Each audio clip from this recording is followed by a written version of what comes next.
Igreja Batista Novo Horizonte. Um novo horizonte com Jesus em sua vida. Mensagens do coração de Deus para o seu coração. Momentos com Jesus.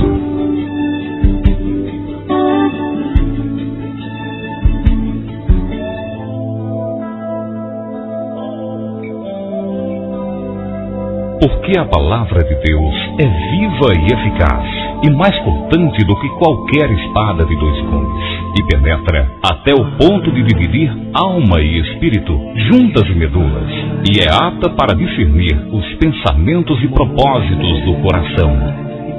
Vamos ouvir agora a mensagem da Bíblia.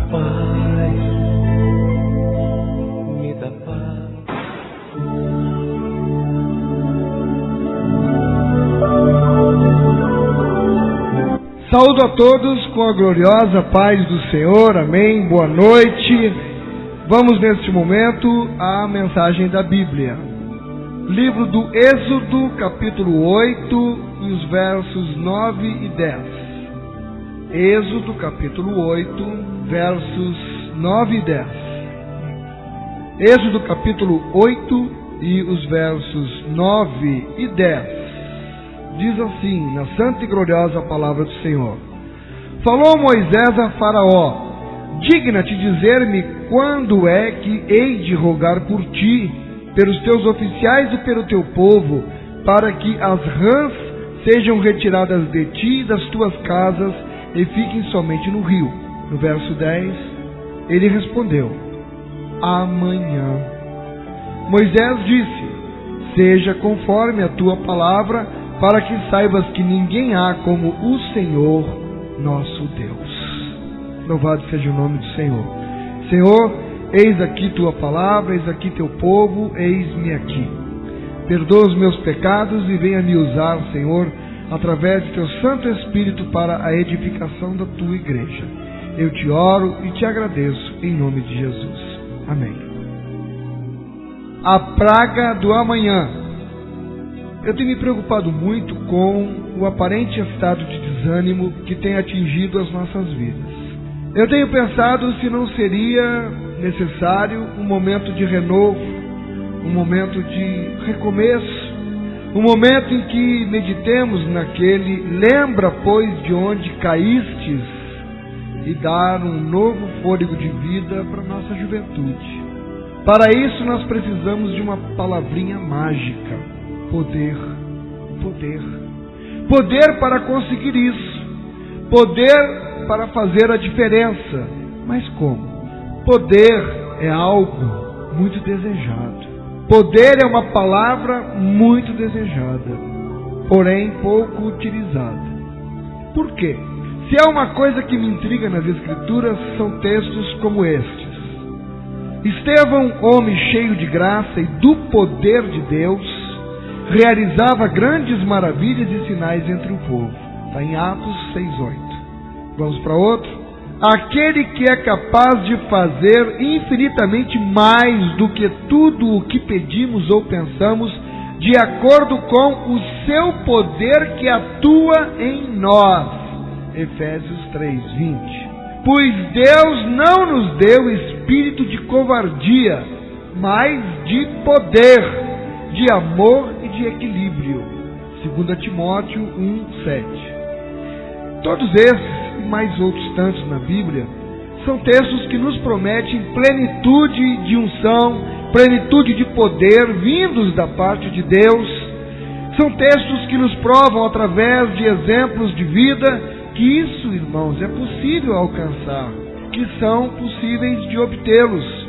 Mas se a Bíblia diz que é Deus quem nos promete e prova que é possível usufruir deste poder, então eu lhes pergunto, por que é que nós não o vivenciamos?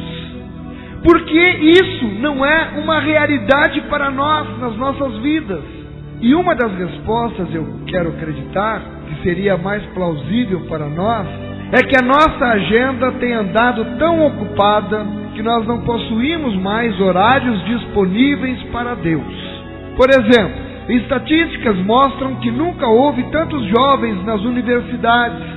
Nunca os cursinhos pré-vestibulares estiveram tão abarrotados de candidatos a médicos, engenheiros, arquitetos, advogados, jornalistas e etc. Mas também elas mostram que nunca os jovens em toda a história leram a Bíblia e oraram tão pouco como fazem hoje. E não é um problema só dos jovens. Os adultos não estão mais encontrando tempo para Deus nas suas agendas. Sem falar que existem pessoas que, além de estudar, trabalham, namoram, precisam desdobrar suas agendas, organizando suas atividades, para que consiga realizar tudo o que foi proposto para aquela semana.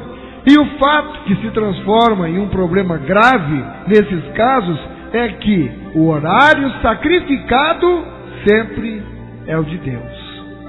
Irmãos, quando os estudos ou quando outras tarefas todas do cotidiano ocupam todo o seu tempo e você não consegue mais encontrar tempo para dedicar-se principalmente à oração e à meditação da palavra, então essa atitude ela vai levá-lo a uma situação que é considerada mortífera espiritualmente para todo ser humano. O esfriamento da fé, a ausência de Deus na sua vida. E é para isso que de repente a gente acaba se encaminhando, quando não temos mais ânimo para encontrar tempo na nossa agenda superlotada para virmos orar. Porque, irmão, uma igreja que não quer orar, não dá para conceber uma igreja que não queira orar. Não tem desculpa. Não existe desculpa.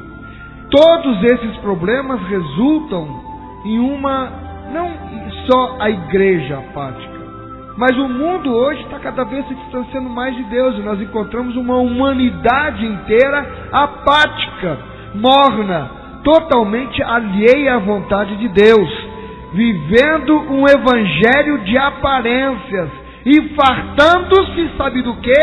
Das migalhas espirituais que caem da mesa onde está o banquete de Deus. Porque há um banquete preparado para nós, e esse banquete é para a gente se alimentar fartamente, se banquetear, e as pessoas estão vivendo o evangelho de aparência e se conformando com pequenas migalhas. Mas Deus, Ele não tem só migalhas para dar para nós.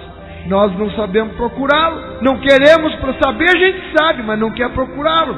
E essa é uma realidade que resulta em tristeza, em falta de esperança, em desânimo. E muitas vezes você tenta se livrar, irmão, desses sentimentos, jogando a culpa nos outros, tentando arrumar um culpado para a sua fraqueza e para a sua frieza espiritual. Fulano me olhou atravessado, Beltrano me disse não sei o que, também o pastor vive não sei o que lá, a mulher do pastor é isso e aquilo. Essas desculpas podem até convencer algumas pessoas, mas tente convencer a Deus que você não pode ficar olhando para os outros, tem que olhar para Jesus.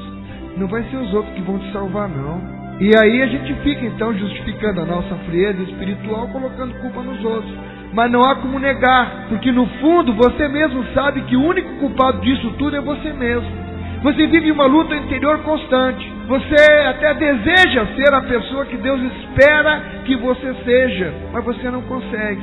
Sempre acaba perdendo a luta contra o pecado e por isso transforma-se em um cristão corcunda. Como é um cristão corcunda? Ele anda sempre de cabeça baixa, sem autoridade, sem vontade de contar às pessoas as maravilhas do nosso Deus, com a cabeça enterrada no chão. Ou então passa a viver como um cristão artista. Ele representa para os outros que a sua vida espiritual está uma beleza. Ele fala até das maravilhas do Senhor, mas por dentro o seu coração chora e geme, ansioso por uma vida plena com Cristo. E por que é que isso acontece, se a Bíblia lhe promete o oposto de tudo isso? A própria Bíblia traz respostas, narrando um acontecimento muito interessante que eu vou trabalhar aqui essa noite, onde nós poderemos aprender algumas coisas relacionadas a esse assunto que nós estamos tratando. O texto é de Êxodo capítulo 8, do 1 ao 15, que aborda as pragas que assolaram o Egito, quando Moisés, por ordem de Deus, ele intentava convencer a Faraó de deixar Israel seguir livre o seu caminho. Existe aqui, queridos, uma razão muito clara, e nós precisamos entender isso, no fato de Deus ter enviado aquelas 10 pragas sobre o Egito. Todavia, essa noite, eu quero me deter tão somente em uma única praga, dentre as demais, que foi a praga das rãs. Nos versos 9 e 10, que é o que nós estamos trabalhando aqui essa noite, Moisés deixa bem claro, dizendo que aquilo está acontecendo para que Faraó e seu povo saibam que não existe Deus como Yahvé, o Eterno. Diz assim: falou Moisés a Faraó: digna-te dizer-me quando é que hei de rogar por ti, pelos teus oficiais e pelo teu povo, para que as rãs sejam retiradas de ti e das tuas casas e fiquem somente no rio.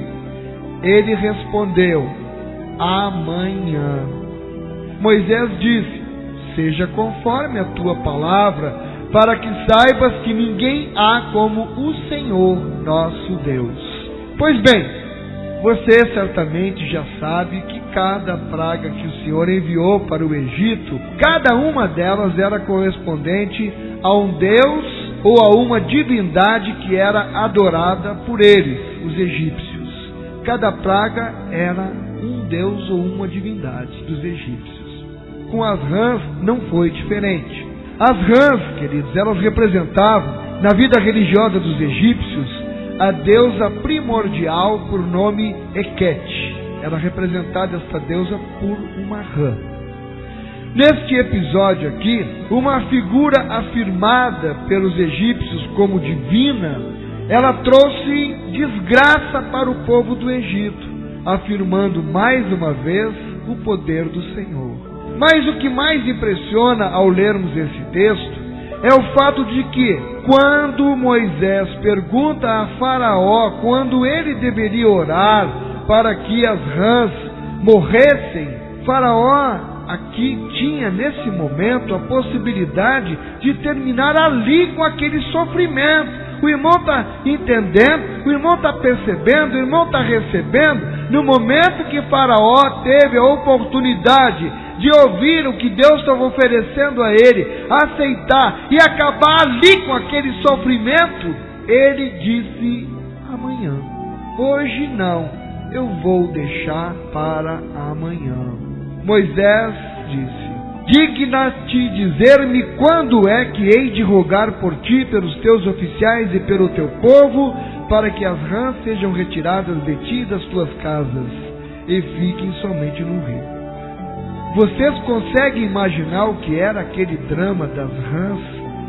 Era rã nas panelas, rã na água, rã pulando nas pessoas. Era um inferno de rã. E eles estavam desesperados, não aguentavam mais. Era rã por tudo que era lado, saltando na cabeça das pessoas, no rosto, pulando, pulando, pulando.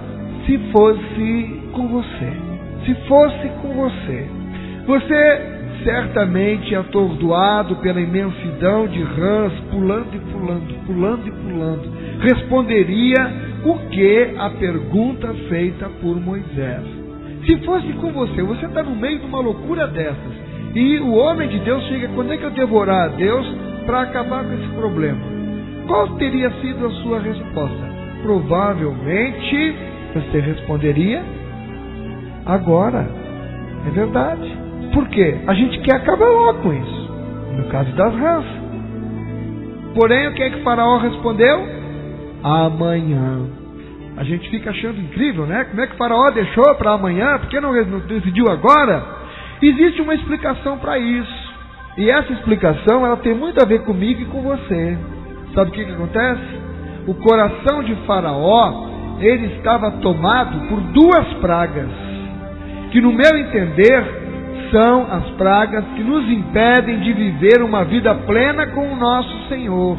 E eu lhes apresento a primeira e a mais importante praga que dá origem ao título desta mensagem, que é a praga do amanhã.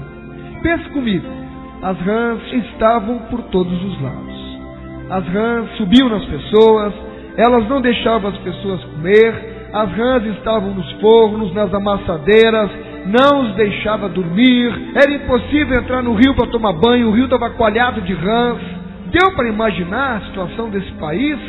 Em Êxodo 7, verso 3, diz: Eu, porém, endurecerei o coração de Faraó e multiplicarei na terra do Egito os meus sinais e as minhas maravilhas.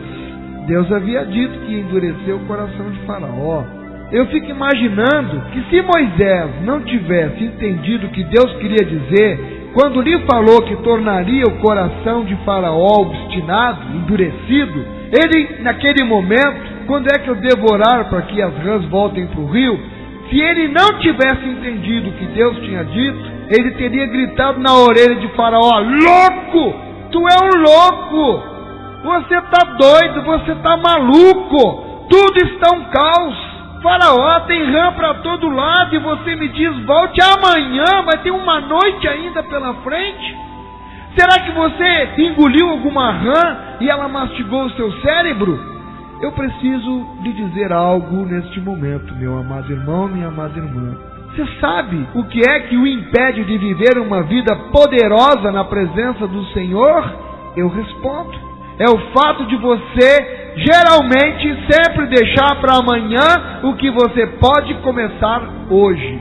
Você assiste pregações e pregações onde Deus quebra as suas pernas, Deus te manda exortações, você recebe as exortações, o seu ouvido já está calejado de ouvir sobre isso. O pregador aqui, coitado, já não sabe muitas vezes o que é que vai pregar para a igreja. Senhor, me ajuda, porque eu já preguei de tudo, Senhor, e eu não vejo uma mudança. Você já está calejado de ouvir palavra e palavra. Quantos irmãos aqui têm anos e anos de caminhada no Evangelho, já cansaram talvez de ouvir centenas de pregações, mas a sua vida nunca muda, porque você nunca consegue dar um rumo certo para ela. Sempre fica olhando, procurando alguma justificativa, alguma explicação, alguma coisa para dizer: hoje não, amanhã eu vou tomar uma atitude, amanhã eu vou fazer as coisas como eu devo fazer, hoje ainda eu estou muito magoado, estou muito cansado, estou muito isso, eu estou muito aquilo.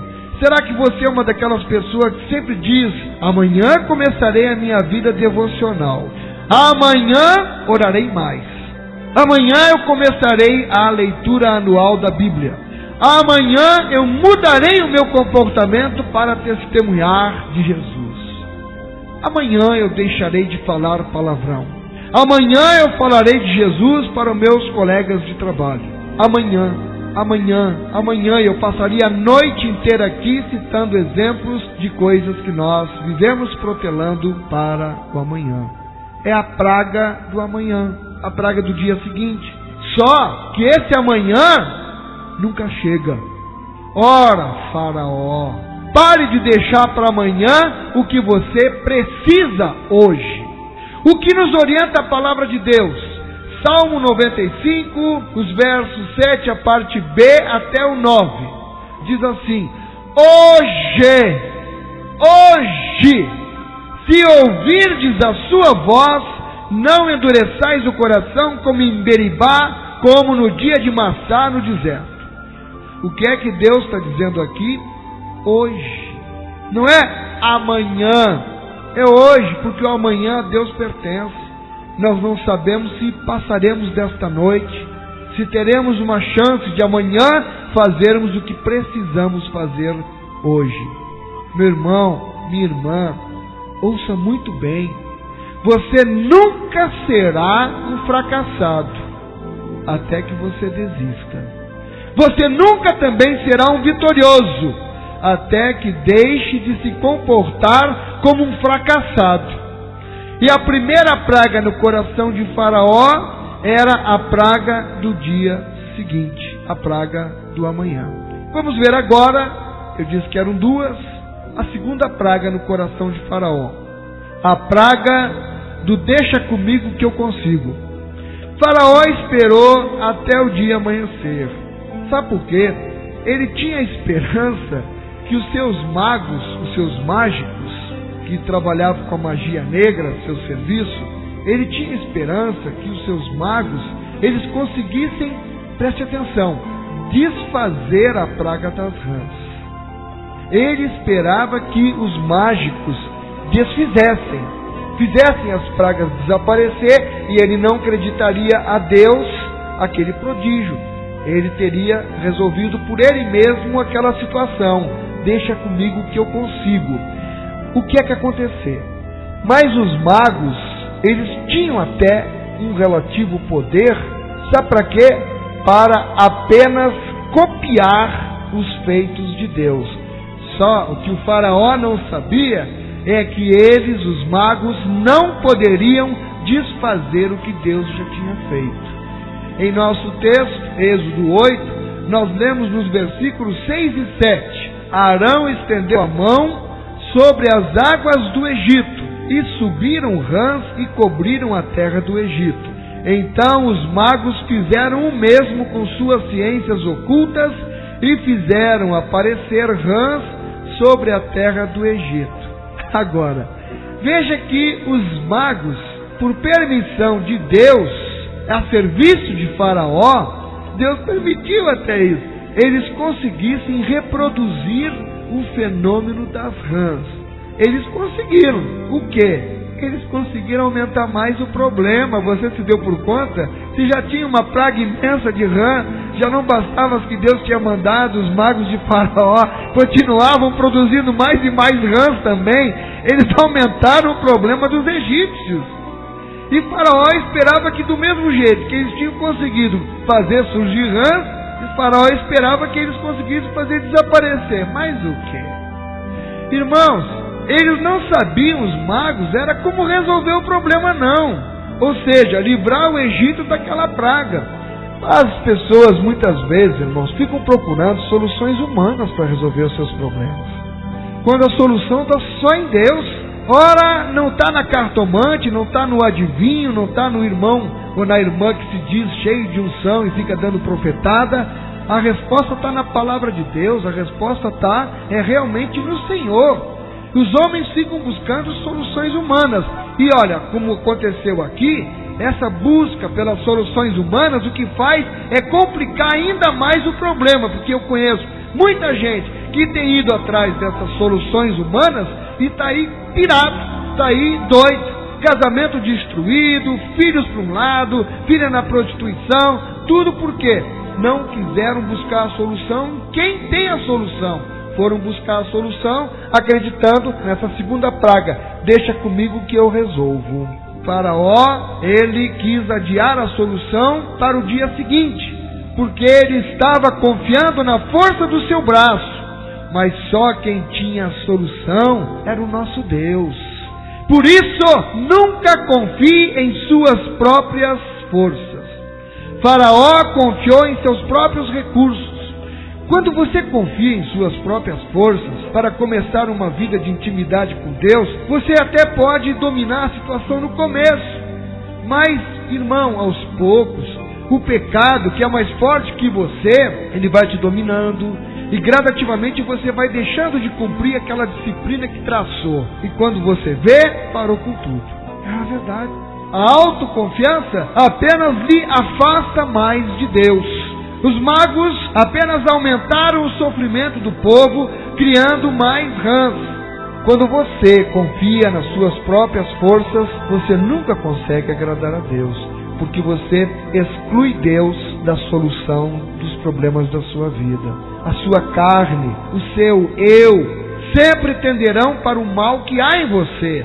E é isso que lhe traz um sentimento de incapacidade, um sentimento de incompetência. Então você aí passa a achar que nunca conseguirá ser aquilo que Deus e você desejam para a sua vida. Você pode até desejar, mas agindo na carne, no eu, não consegue. Talvez até você me perguntasse, se eu preciso agir hoje, mas eu não posso confiar em minhas próprias forças, o que é que eu devo fazer? Bom, o que eu posso lhe responder é que o trabalho de santificação na sua e na minha vida, ele é um trabalho que tem que ser feito em parceria. Uma parceria entre Deus, o fabricante, e o homem, o fabricado. Pegando o exemplo na informática, nós vamos ver que em um passado não muito distante, os computadores Compaq e IBM, eles funcionavam apenas e tão somente com as peças que fossem fabricadas ou compatibilizadas por eles. Se você tentasse instalar qualquer peça de outra marca, não funcionaria. Com Deus é a mesma coisa. Você funcionará bem apenas se estiver utilizando as peças fornecidas pelo fabricante. Quer descobrir essas normas? Então, eu vou lhe apresentar 3 sugestões que você segue se você quiser. Primeiro passo, dependa totalmente do Senhor. O usuário de drogas pesadas, ele é classificado como dependente químico. A sua vida, a vida do drogado, ela gira em função do entorpecente que traz ao seu corpo alívio e até sentido para viver. Para os drogados, eles só têm sentido para viver se continuar sempre sob o efeito mais e mais e mais e mais daquela droga. Quando um usuário desses procura internamento e ele passa a fazer um tratamento para se livrar das drogas, ele passa, você sabe, por um período de abstinência até o seu organismo desintoxicar totalmente. E nesses períodos, não são raros os casos em que o paciente começa a passar muito mal, a suar frio, desmaia, tem ânsias de vômito, etc. E isso ocorre porque o seu organismo está totalmente ligado aos efeitos da droga e para ele viver sem esses efeitos significa um rompimento de um círculo muito forte entre a droga e o seu usuário. Respeitadas todas as proporções e as diferenças, o mesmo deve ocorrer conosco e com Deus. Não me entenda mal. Não que Deus seja uma droga, mas nós precisamos deixar, irmãos, que o Espírito Santo de Deus crie em nós uma dependência tão grande da presença de Deus em nossas vidas, para que nós jamais consigamos passar sequer um minuto longe do Senhor, para que não consigamos ficar sequer um minuto sem orar, sem estar com o nosso pensamento ligado em Deus. Como Paulo diz, orai sem cessar, em 1 Tessalonicenses 5,17. Isso significa ter o pensamento cativo em Deus em todas as ocasiões e em todo o tempo. Quando você estiver sintonizado com Deus, você até sonhará que está orando. Aleluia! Eu já ouvi falar de pessoas que inclusive oram dormindo, e eu sou uma dessas. Um crente que não ora nunca aprenderá a viver uma vida de sintonia total com o Senhor. Muita oração, muita bênção. Pouca oração, pouca bênção. E nenhuma oração, nenhuma bênção. Com isso nós chegamos à segunda sugestão que eu quero lhe dar. São 3. A segunda sugestão, o segundo passo: conheça plenamente a palavra de Deus. A Bíblia também precisa ser estudada e analisada. Não dá para ter uma vida completa com o Senhor sem conhecer profundamente os planos e entender cabalmente cada propósito e princípio estabelecido pelo Senhor. Jesus disse: errais não conhecendo as Escrituras e nem o poder de Deus. Errais. Está em Mateus 22, 29. E aqui Jesus não está afirmando que, no contexto lá, os saduceus, eles não conheciam a Torá e nem os mandamentos. Jesus aqui ele está afirmando que eles não sabiam interpretá-las corretamente. E é preciso entender o Espírito. Eu falo muito em nós temos que extrair princípios bíblicos. O que são princípios bíblicos? O Espírito da Bíblia. São os princípios bíblicos. Bem, fazer uma leitura devocional das Escrituras todos os dias não é suficiente, não. É muito superficial. fazer uma leitura só, e tem gente que nem uma leitura faz. Você precisa aprofundar, meditar, arrancar todos os ensinamentos necessários para a sua vida e utilizá-los, praticá-los, ser um praticante da palavra de Deus. Eu conheço pessoas que estão há 20, 25, 30 anos no Evangelho, nas igrejas, e parecem que se converteram ontem. Não possuem conhecimento mais profundo da palavra. Muitas vezes falam tanta besteira que chegam a assombrar. E como se isso só não bastasse, o próprio testemunho que pessoas que têm 20, 30 anos do Evangelho dão, não tem domínio próprio, não tem mansidão, não apresenta o fruto do Espírito, parece que nem se converteu ainda. Não é nem ontem, parece que nem se converteu. Meu irmão, estude a palavra, coma a palavra, compre comentários bíblicos, assine revistas eclesiásticas, procure investigar o porquê das coisas na palavra. Uma vida de estudos e pesquisa na palavra de Deus deve ser cultivada por todos os crentes, e não apenas pelos pastores e pelos líderes, ou pelos professores de escola bíblica. É um dever, é uma necessidade de cada crente. Terceiro passo e último, escolha seus pensamentos. É possível? Claro que é. É possível você escolher, sim, os seus pensamentos. O crescimento espiritual não é automático. Mudança é uma questão de escolha. É ou não é? Você escolheu mudar e mudou, e hoje tomou a ceia do Senhor. Vendo, irmão, como quando a gente quer, a gente consegue. Agora, a irmã passou pela fornalha da aflição. Não queira passar você pela fornalha da aflição para depois tomar a atitude que ela tomou. Tome hoje. Não deixe para amanhã o que você precisa hoje. Aleluia! Você precisa agir em direção a esta mudança. O pensamento começa a se formar, toma vulto, toma forma, e você começa a agir até que diz: eu vou fazer isso, porque é isso que Deus quer de mim, e eu quero agradar a vontade de Deus. Eu creio que você hoje à noite vai deitar no travesseiro e vai dormir que nem um bebezinho, em nome de Jesus. Feliz, feliz. Salmo de número 4 e o verso 8. Ele diz assim: em paz me deito e logo pego no sono, porque, Senhor, só Tu me fazes repousar seguro. Aleluia, aleluia. Deito e logo pego no sono. Quantos aqui conseguem essa proeza? Confiança total no Senhor. Só Tu, Senhor, me fazes repousar seguro. Eu preciso dizer para essa igreja que o seu pastor deita e já vai roncando, viu?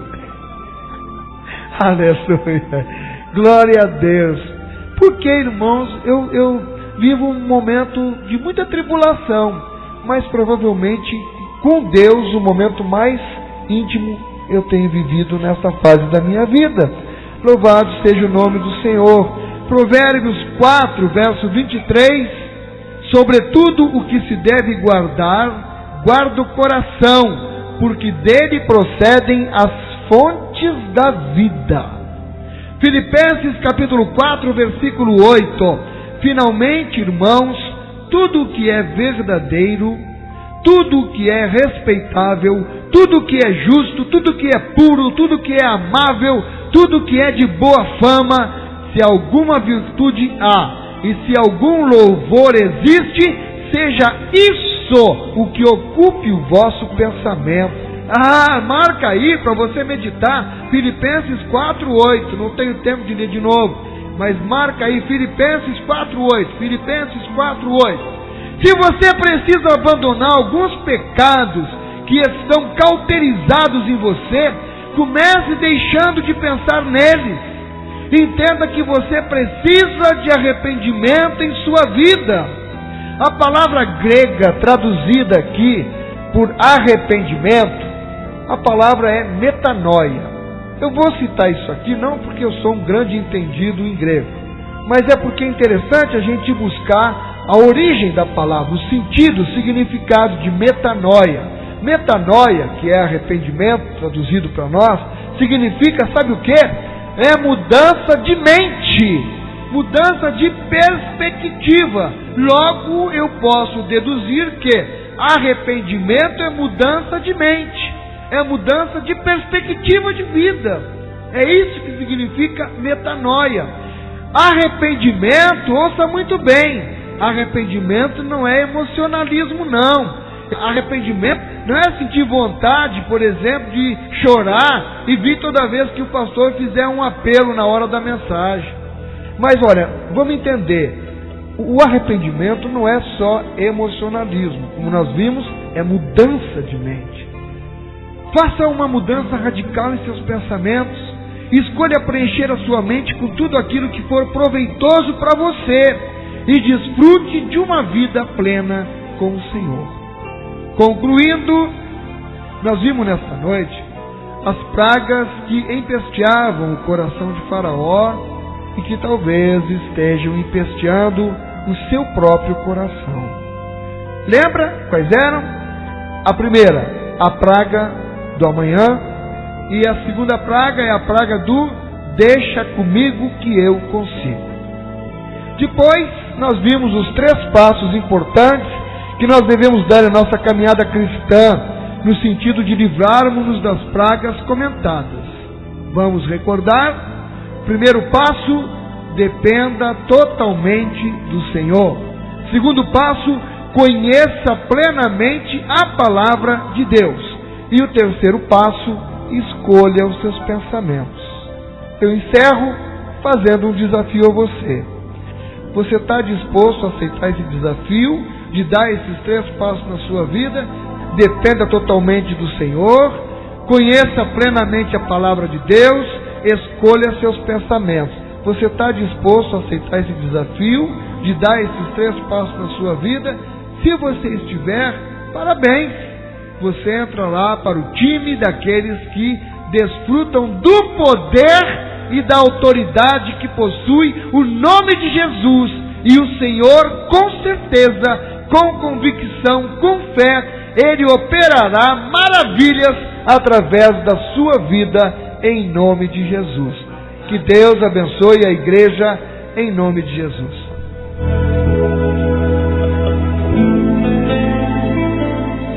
Quem livra o homem do mundo é o Senhor Jesus. É o único, é o carpinteiro, Jesus de Nazaré.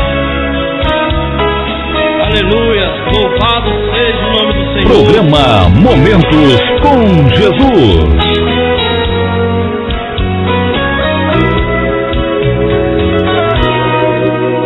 Eu vivi dentro de um calabouço, aprisionado sem poder sair. Para mim era o fim do mundo, a vontade era sair dali. O inimigo fez de tudo pra minha vida acabar, mas apareceu um homem e estendeu sua mão para me ajudar. Quem foi esse homem? Foi Jesus, o Nazareno. Foi Jesus, o Filho de Deus. Foi Jesus, o carpinteiro, que me amou primeiro e a vida me deu. Foi Jesus, o Nazareno. Foi Jesus, o Filho de Deus. Foi Jesus, o carpinteiro, que me amou primeiro e a vida me deu. Aleluia, só Ele pode dar a vida eterna para todos sempre.